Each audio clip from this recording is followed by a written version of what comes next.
What does every CEO, CTO, and COO need to know about modernizing legacy systems within their organization or that they're selling? Hi, my name is Jason Long, and in this video, I'm going to be talking to you about ways to modernize legacy systems, the challenges you'll face, ways that we've overcome these problems, steps to go through, who you'll need, and what to do. Let's dig in. Technical debt is one of the largest problems that CTOs face, and very often COOs and CEOs. Let's start off by talking about what is technical debt and what are legacy systems and how do you fix legacy systems or modernize legacy systems. Very often within a business, people are using an older piece of software, something that's not being updated because it doesn't necessarily need to be updated. The system works, people are using it, no big problems. But over time, people need additional integrations. People need the software to do additional things. They need the application to be improved. But because the company is working on other things and has other priorities, very often they just don't work on it because it's good enough. But at a certain point, that technical debt begins to add up and add up and add up. And they have to modernize that legacy software system. And when they have to do that, that means that very often they have to refactor the software or buy another piece of software to put in its place. And that can very often work great. There's very often there's a piece of software within a company that is doing a particular function, but other people outside the company, third-party companies, have built software systems that do this, and they can just buy a license to that software. Now, very often within the business, that means a much higher cost because previously there was no cost for that system, and now they're paying a per seat or a usage-based fee to use somebody else's software. And that a lot of times that's hard for leadership to swallow, or they just don't have budgets for it, or a number of other reasons. But at the end of the day, they still have to fix that software. I can tell you in a number of instances that I've worked on, we've had those software systems that we've come in to help modernize where the software is so old and has been updated sporadically by internal developers over the years, and the software system has not been documented over that time. And so it becomes more and more and more unwieldy. There's no documentation. Nobody knows how things work.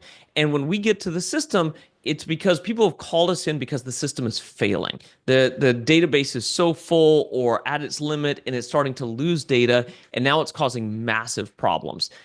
That's what happens when you get real serious technical debt. The bigger problem, though, is that it takes a long time to fix it because somebody has to sift through millions of lines of code, tons of database tables. In the situation I'm thinking of off the top of my head, it was like 800 or 600 and something tables within a single database, and half of them weren't being used. We couldn't tell where the data was coming in and out, going in from or going out to, and all sorts of things. But it really wasn't valuable data.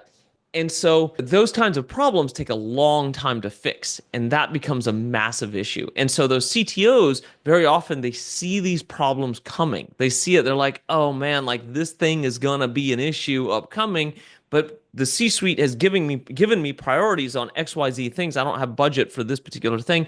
We'll push it off till next year. We'll push it off, we'll push it off, we'll push it off. And then finally, they can't push it off anymore, and it's a massive problem, and they need a quick fix, but it doesn't exist. So, how do you modernize legacy software systems? So, it depends on what it is. Like I said, you can very often buy a third-party piece of software. But in many instances, the reason the system was built was because there is no third-party software that does this particular thing. It was built for this system, for this business, within this particular ecosystem, this particular tech stack, particular whatever. And there's just nothing that does it. It's like an automation system, or it's an internal form setup with some specific reports. Or in more extreme examples, like the company that I managed previously, it was the entire application had just been sitting on an old piece of architecture for decades, and nobody wanted to fix it. They couldn't fix it. It's not that nobody wanted to, but the incentive wasn't there to fix it until it became a massive problem. And once it was a massive problem, it was a massive problem. We had to start on a 7 to 10 year redevelopment cycle just to rebuild the front end to become competitive in usability. That didn't even discuss the back end, or not very much of the back end. So how do you go in and fix these problems? First off, know when it's coming. It's usually pretty obvious because people are kind of raising their hand saying, hey, like this system's pretty old. Hey, this is a problem. Hey, we need to fix this thing and realize what the real cost is going to be. So, what you can do is start off by writing it down and comparing what is the value of doing these new initiatives and versus what is the actual cost of development and time lost by not doing these old time lost by not doing these old initiatives, and how much time is it going to cost to do the refactoring or the rebuilding of the new systems. So once you have that listed out, it's usually pretty clear to see where the value is. You should, like we're going to bring in X amount of revenue off these new things, but if we don't do this old thing, it's going to lose this revenue here, here, and here, and it's costing us every single day in here, here, and here. And of course, it's going to have usually very substantial costs or reasonable costs to redevelop it, but you can run the numbers and figure out exactly what it's going to look like and keep a tally of these things. So once you have a tally of what the cost is, then it's time to redevelop. Now, very often, the biggest problem in this, as I pointed out before, is that there's no documentation. There's a lot to get done, and nobody really knows what the system does because it's been worked on by so many people over so many years, and there are different department heads who have access to different areas, but very few people that can actually put the whole thing together. And when you can't put the whole thing together, you need a team to come in that really knows how to do that to figure that piece out. Or you can hire those roles and just build a team that just figures out what is the process for doing this. So what does that process actually look like? Step one, you got to scope it all out. Write down these different feature sets, figure out what's the priority of these different feature sets in what needs to be built first, second, third, fourth, etc. Write down the scope of work for each one of these things as much as is reasonable, because sometimes you have things that are very far like down the priority list and you just don't need to worry about them that much, with the exception of when they need to pull in data from the systems you're building first, second, third, etc., and make sure that that data pull is still going to work off of what you're building. So prioritize them. Write down the scope of work for all of these things, which is a long and intensive task in many cases. Go through and figure out what structures need to be rebuilt, what underlying architecture it needs to be rebuilt on, what does the front end need to look like, and then really you're going to put together a team around it and then start rebuilding that application, or take the existing team that is working on new functionality and move some or all those people over to rebuilding the old systems. Now, obviously, it's going to have a cost, and you're going to have customers that want new things while you're working on fixing old internal things. That's a problem. If you have the money to go and just hire a team to rebuild stuff, fantastic. If you want to bring in an agency that focuses on that or a group that focuses on that, sometimes that can be a lot less expensive and a lot less time consuming. Let me actually talk about why that is. Because if you have people at the company doing this, very often they're going to utilize a lot of resources to make this happen. And they're going to do things the way that they've been doing things for their entire career, which sometimes is good, but very often there are way faster, better, cheaper ways of doing things. And so it's easier in many cases, to bring in a third-party group that focuses on modernizing legacy software systems to come in and help out with that. In the very least, consultants that will come in and tell you where you're doing things right, where you're doing things wrong, who to hire, how to bring them in, and what a reasonable scope of work is for this kind of work. Then you're going to move into a development cycle and actually begin redeveloping these systems and deploying them as you can. Very often, what that means is that you're not going to just rebuild the entire application. It's way too big to do that. You're going to redevelop a couple of features, a couple of modules, a couple of sections, and rebuild those, deploy them, train your users on how to use them, get them in the system, get them in use, and then move on to the next module, the next module, the next module, the next module, and the next system, feature set, etc., and rebuild those things one thing at a time. And this takes an ongoing system, not just of development, but also of training and documentation, manual writing, user onboarding, using user change management, etc. And that can be a time-intensive and costly process as well. But it's really important that it gets done, because if you just throw new systems in, you're going to have people confused. You're going to have people using them wrong. You need documentation, especially at the more enterprise, larger systems, larger levels.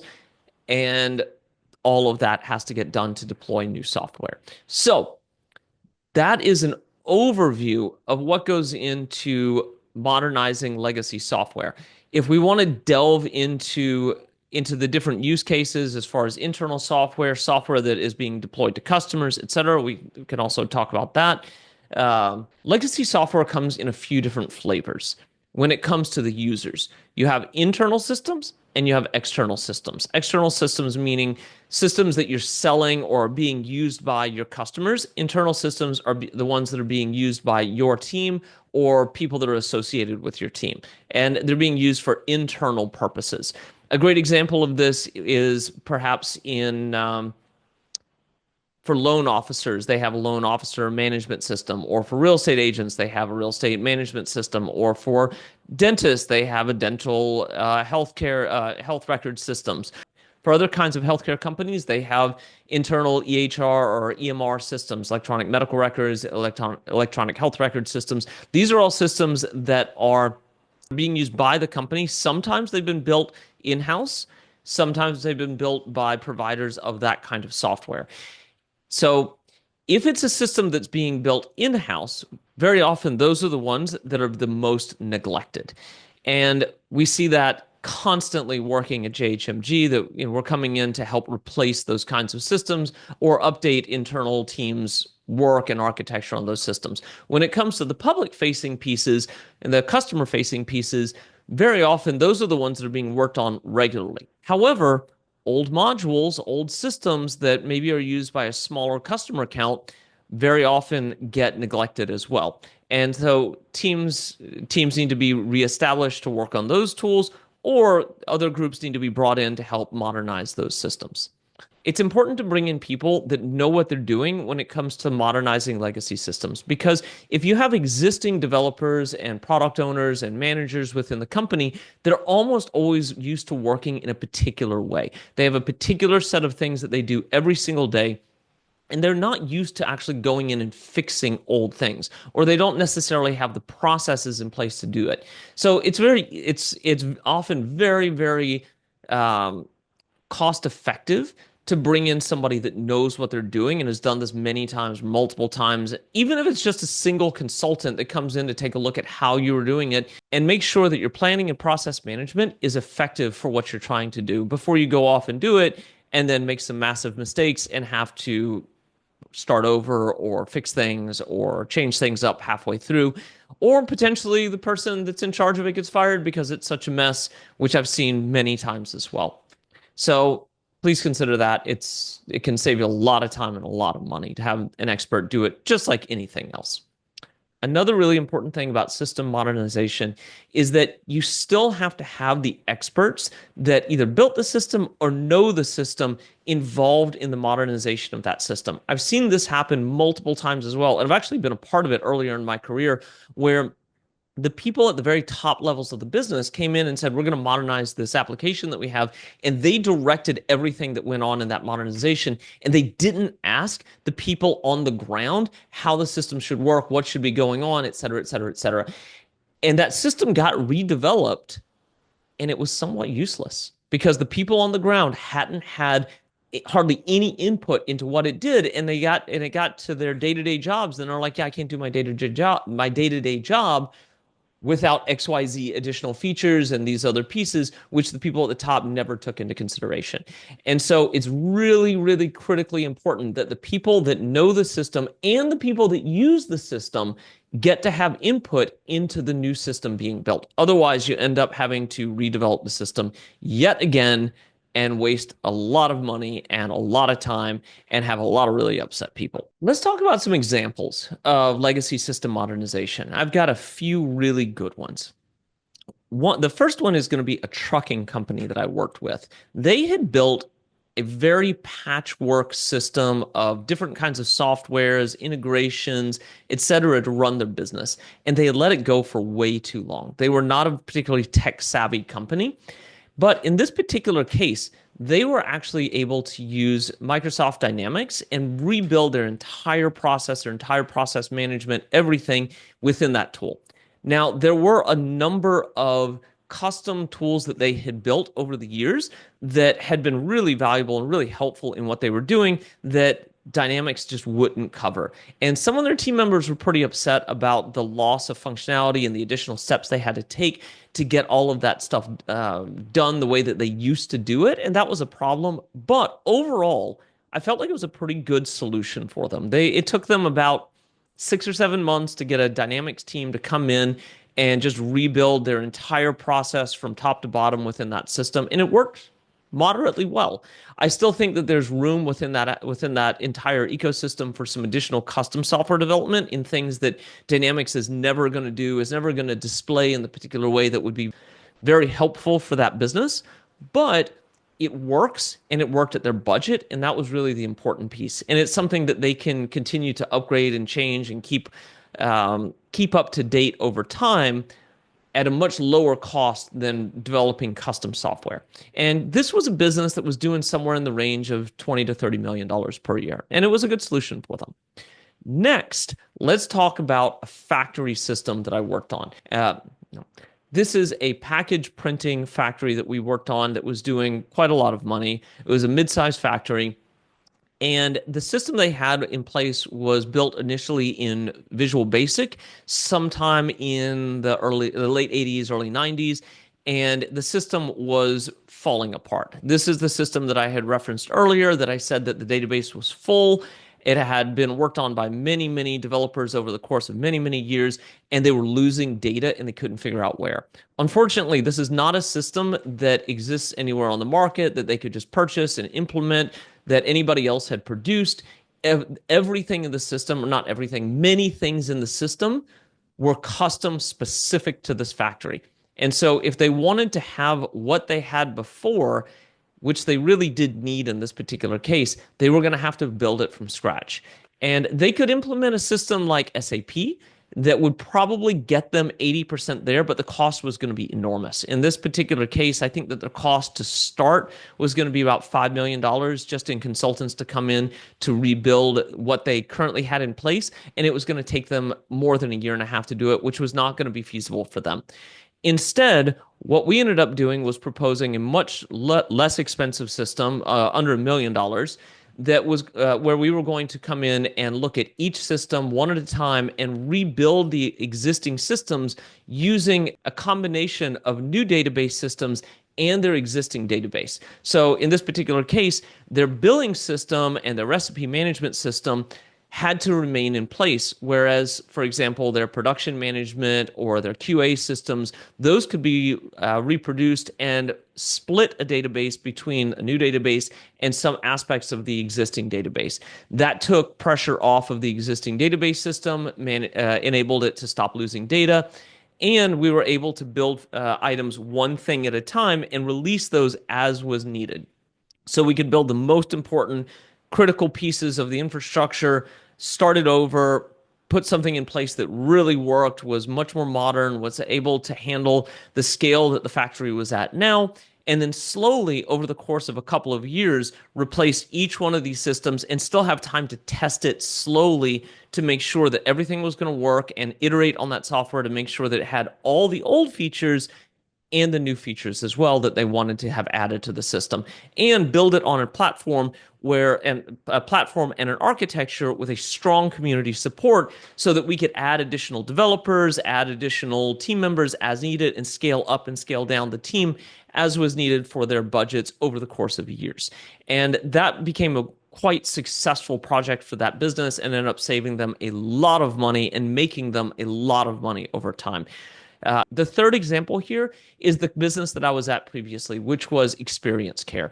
When I got to this business, I came in as a turnaround CEO for this particular business. One of the biggest problems in the business was the product. The product was 30 years old. It was on roughly 30-year-old architecture, which was ASP.NET Web Forms.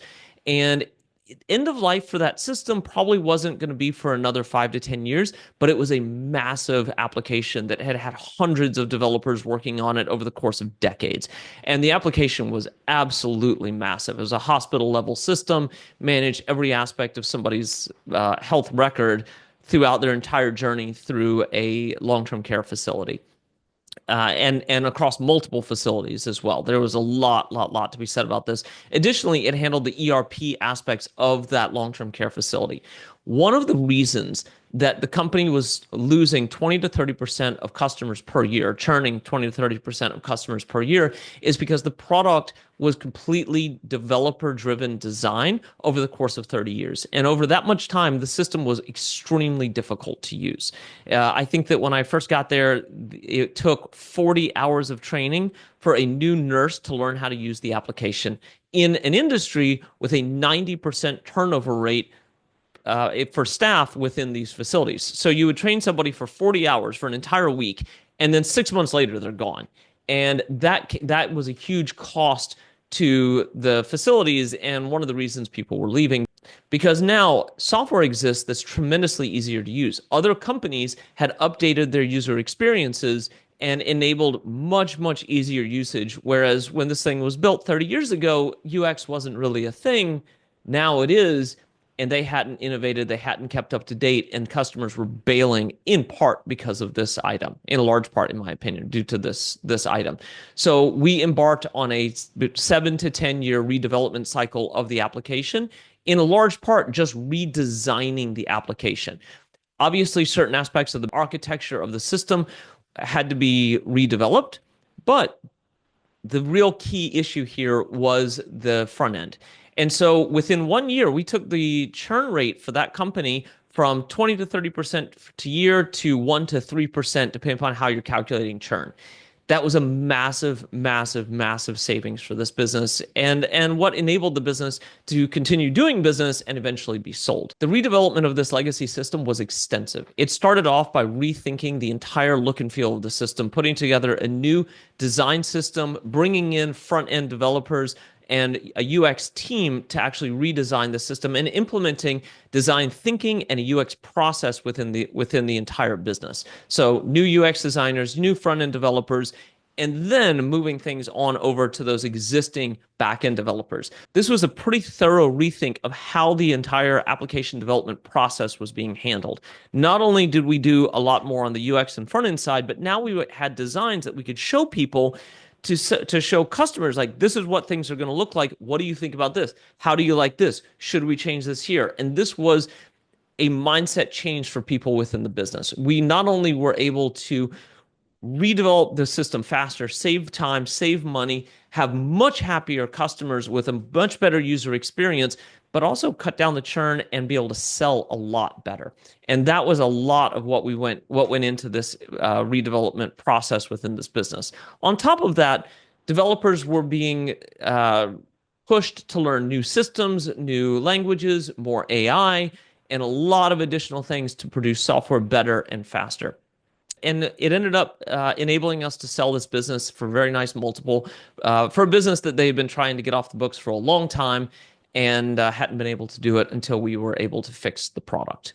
It took 3 years to redevelop some of the core systems in the application that enabled a good sale of the business.